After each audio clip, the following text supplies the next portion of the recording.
ada teman saya sama-sama orang perbankan. Karena dia tahu riba, dia keluar.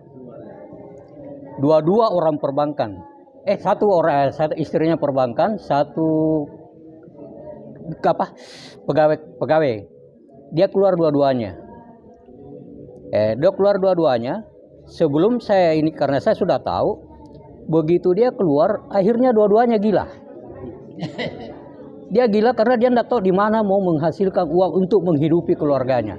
Sejak saat itulah saya berpikir, kalau saya keluar juga, padahal masih aktif, dia lebih duluan keluar, terus dua-duanya. Dia tidak tahu bagaimana caranya saya bisa menghidupi keluarga. Akhirnya anaknya juga terbengkalai, dia juga gila. Saat itu juga saya berpikir, jadi saya pikir, kalau Allah menghendaki, ini kan saya sudah tahu bilang haram, saya keluar nanti terjadi seperti itu. Itu bagaimana kira-kira Pak Ustaz? Assalamualaikum warahmatullahi wabarakatuh. Sepakatlah kita Pak, kalau bank itu dibilang haram anunya. Tetapi ada yang berpendapat bahwa negara itu perekonomiannya tidak akan jalan tanpa ada bank yang mengatur. Jadi ada yang menghukum dalam keadaan darurat. Sekarang yang darurat kan bisa dilalui. Babi saja kalau tidak ada lagi makanan yang bisa dan kita mati kalau tidak, hukumnya sudah halal. Ya. Ada juga yang saya dapat pernah baca bahwa bank yang haramnya itu kalau kita umpamanya pinjam, kita menyimpan, baru itu uang di dalam tidak pernah diambil bunganya. Jadi yang haramnya itu yang bunga berganda, itu yang haram. Ini satu yang saya bilang. Jadi apakah yang benar atau tidak tahu. Juga Pak ini kalau umpamanya tuh kita pinjam bank, menurut saya yang saya biasa baca itu, kalau kita pakai untuk usaha, jadi hasilnya usaha kita itu yang kita dapat.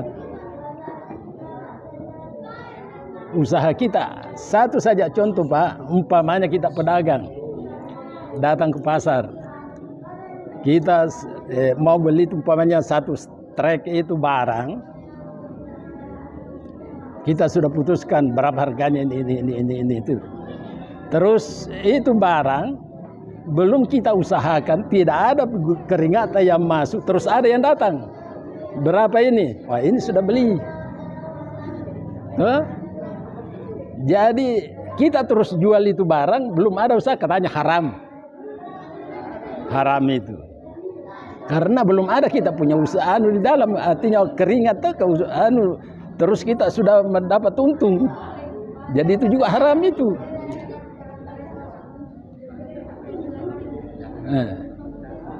Iya, belum kita pindahkan. Itu katanya itu kalau pedagang itu, kalau kita beli barang harus pindahkan dulu atau apa baru kita bisa menjual. Kalau tidak itu haram hukumnya.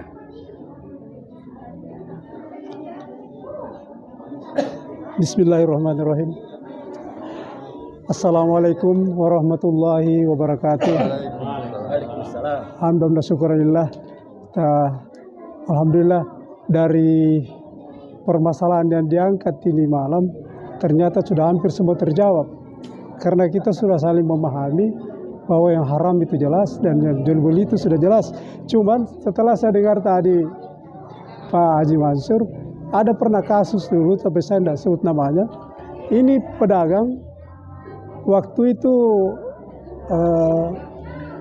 minyak kelapa waktu itu pernah melonjak harganya. Ini Pak Haji dia beli. Dia bilang kan dasarnya kan wahalallahu bai'a wa harramar riba. Ya menurut itu Pak Haji. Iya, ini kan jual beli tidak haram. Tapi ini Pak Haji, saya beritahu, saya bilang ini betul, ini Haji, tapi ini harganya terlalu tinggi. Kita jual terlalu tinggi. Itu kalau menurut saya ada rada-rada haram di situ. Dia bilang tidak, ini halal. Karena wahalallahu bai'a Wah, haram riba itu dasarnya dia.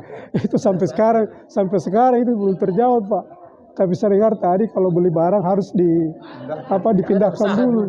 Ada usaha dulu. Ini tidak disimpan. Begitu orang cari kiri kanan minyak kelapa, langsung keluar harganya tinggi sekali, Pak. Ya Allah, jauh dari. Tapi tetap menurut dia halal. Masalah tadi Pak Mustari menimbun barang, itu persepsi dia tentang ayat, penafsiran dirinya pribadinya tentang ayat. Sebenarnya ini orang cari keuntungan, Pak, cari kesempatan di dalam orang susah dia cari kesempatan. Haram ini, Pak. Dia hanya berdalih dengan ayat itu untuk persepsi dirinya sendiri. Seakan-akan ini orang berlindung dari suatu ayat bahwa ini jual beli.